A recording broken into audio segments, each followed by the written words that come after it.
Estamos desarrollando un sistema de gestión inteligente para control y mantenimiento de equipos audiovisuales y seguimos trabajando en eventos que se han pospuesto y en los que han de venir a nivel de organización y de logística.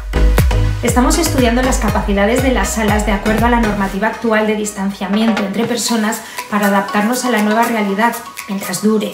Y estamos elaborando un nuevo formato de cartelería y de sponsorización para que nos permita mostrar a nuestros clientes un mundo nuevo de posibilidades.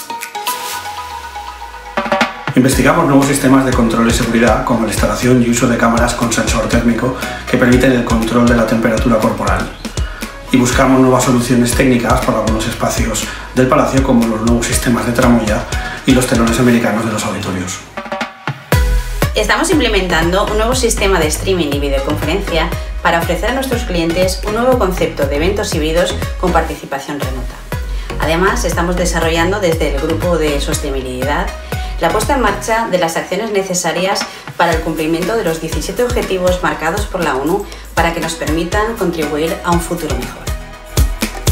Revisamos los procesos de trabajo y analizamos cómo se integran con el de otras áreas, para optimizar nuestros recursos y el de los clientes. Y para no descuidar ningún detalle, desarrollamos protocolos que incluyen desde la visita de los organizadores hasta el desmontaje de los eventos. A través de nuestro software de gestión estamos creando flujos de trabajo para integrar aún más a nuestros proveedores estratégicos. Además, desde el equipo de crisis estamos desarrollando los procedimientos de actuación ante una situación como la actual.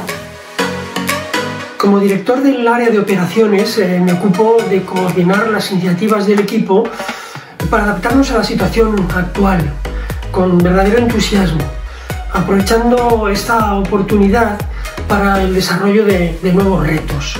Seguimos en marcha para que nada se pare.